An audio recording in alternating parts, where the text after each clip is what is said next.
వందల సంవత్సరాల నుండి ఒక దేవుడి విగ్రహం నీటిపై తేలియాడుతూ ప్రతిరోజు వేల మంది భక్తులకు దర్శనమిస్తోందని మీకు తెలుసా? వినడానికి చాలా ఆశ్చర్యంగా ఉంది కదూ. ఇక వివరాల్లోకి వెళ్తే, కాఠ్మాండూలోని బుద్ధ నీలకంఠ ఆలయం నేపాల్లోని అత్యంత ప్రాచీనమైన పవిత్రమైన హిందూ దేవాలయాల్లో ఒకటి. లిచావి రాజవంశ కాలం 7వ శతాబ్దంలో నిర్మించబడిన ఈ ఆలయం తన ప్రత్యేకతతో హిందూ బౌద్ధులందరికీ ఆధ్యాత్మిక కేంద్రంగా నిలుస్తోంది. ఇక్కడ ప్రధాన ఆకర్షణ ఒకే రాయి నుండి చెక్కబడిన విష్ణుస్వామి విగ్రహం. సుమారు 5 మీటర్ల పొడవు గల ఈ శిల్పం విష్ణువు శేషనాగంపై విశ్రాంతి తీసుకుంటున్న దివ్య రూపంలో ఉంటుంది.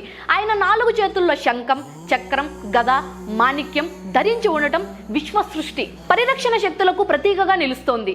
విగ్రహం నీటిలో తేలిపోతున్నట్లు కనిపించడం ఆలయ మహిమను మరింత విశేషంగా మార్చింది. బుద్ధ నీలకంఠ అంటే పురాతన నీలి గొంతు అని అర్థం. సముద్ర మంతన సమయంలో శివుడు విషం తాగి తన గొంతులో నిల్వ చేసుకున్న పురాణ కథనంతో ఈ పేరు కలిసి ఉంది. ఈ జలాశయంలోని నీరు గోసాయి కుండ అనే పవిత్ర సరస్సు నుండి వస్తుందని నమ్మకం ఉంది.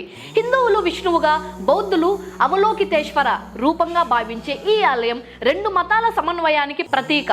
ప్రతి సంవత్సరం హరిబోధిని ఓకాదశి రోజున జరిగే పండుగ విష్ణుస్వామి నిద్ర లేచే వేడుకగా అత్యంత ఘనంగా జరుపుకుంటారు. రాజులు, ప్రత్యేకించి ప్రతాప్ మల్లరాజు ఈ ఆలయానికి వెళ్ళకూడదనే నమ్మకం కూడా ప్రాచుర్యంలో ఉంది.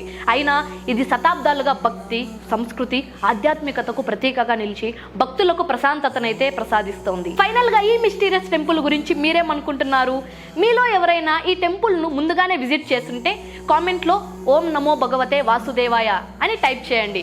ఇలాంటి మరిన్ని మిస్టీరియస్ టెంపుల్స్ వీడియోస్ కోసం మా రన్ టీవీ తెలుగు ఛానల్ను తప్పక లైక్ చేసి సబ్స్క్రైబ్ అవ్వండి. I'm your Shalini Priya.